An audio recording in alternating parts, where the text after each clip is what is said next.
So if you're watching this video, you probably already know that drawing every hair strand is not the best way to go about drawing hair. You also may have heard the advice to group hair into chunks and kind of render it all together. It's a little bit cleaner, not as messy, but doesn't really look realistic. The next most common method is going to be the ribbon method, which is great if you're rendering curly hair, but doesn't work in every circumstance. Some of the benefits to this method are that it allows us to group our hair into chunks, and allows us to apply consistent lighting throughout it. Now in this video, we're going to break down all the hairstyles you've seen on screen so far, and we're going to talk about some specific instances in rendering different textures that are present in hair.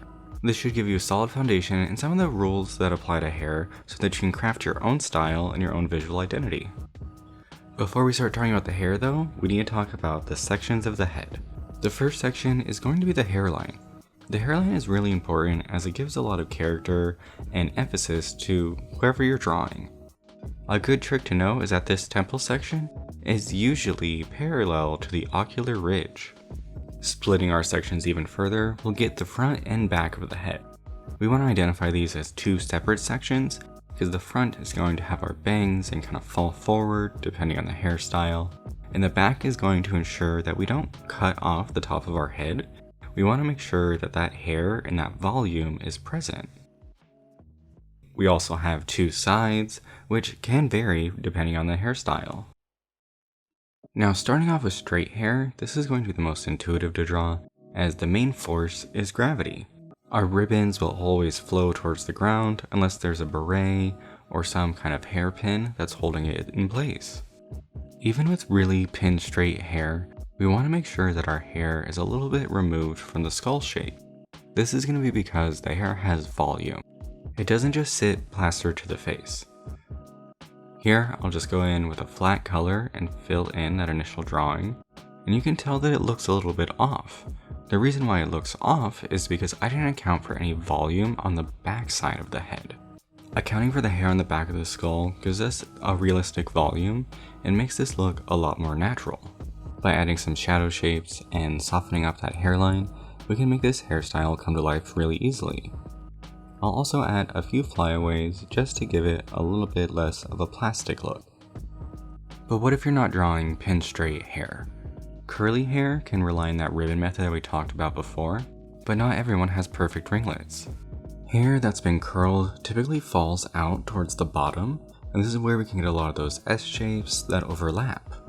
Natural curls tend to get straighter at the bottom, and if you just need a tuft of hair, I prefer this 3-line method.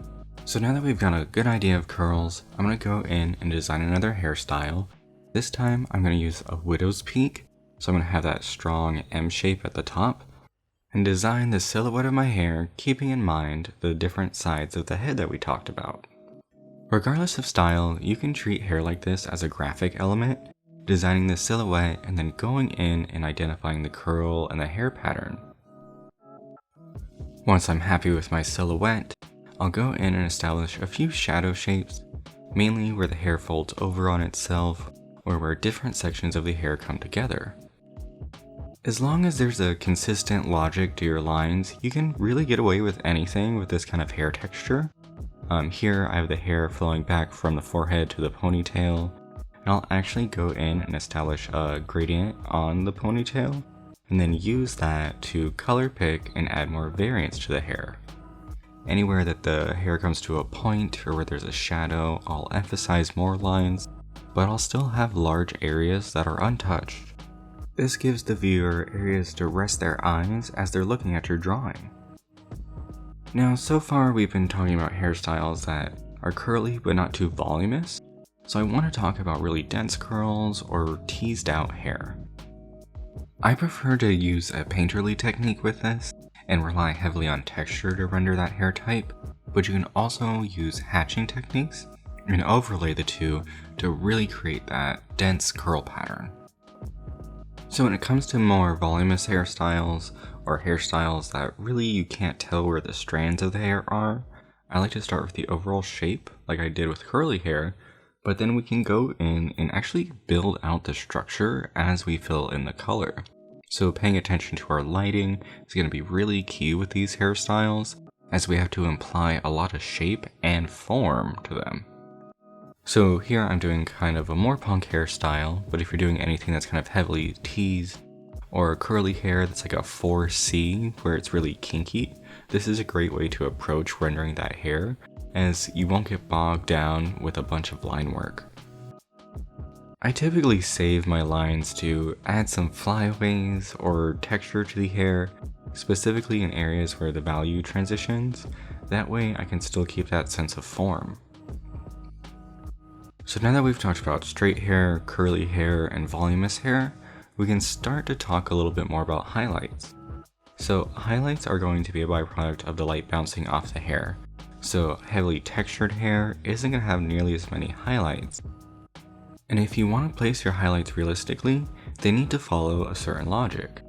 So light as it hits a surface and bounces off is going to be consistent throughout. A lot of anime style hair isn't really realistic with the highlights, they just have that really harsh sheen, which, don't get me wrong, is fun stylistically, but if you want to paint and draw with the laws of reality, you do need to have consistent lighting. So once I'm happy with my shorter style, I'll add a highlight that's consistent across all those smaller chunks of hair. Playing with the lighting is a great way to reinforce that three-dimensional effect, and that the hair is wrapping around the skull of our character. Now for our last section, I want to talk about how to represent braids and dreads. Both of these have a lot more form than a typical ribbon. Braids have kind of a pillowy seed shape to them, and dreads are more cylindrical. These hairstyles can be a bit trickier because they're a three-dimensional shape resting against the three-dimensional shape of our character's head. While you can start off with a rough sketch, I actually found that it's easier if you just take the braid all the way to the base of the skull and draw it out from there. It gives a lot more believability as it wraps around that skull shape. Now, less is definitely more when it comes to braids or dreads. You don't need to represent every single hair strand, and you can really get away with not rendering them a whole lot, especially if there's multiple. Like any hairstyle, I would prioritize the area around the face for the most detail, as that's where your audience is going to look. These foundations might seem intuitive, but they really make all the difference in your drawing. So I hope you found this video beneficial, and if you did, throw me a like or a comment so I can know.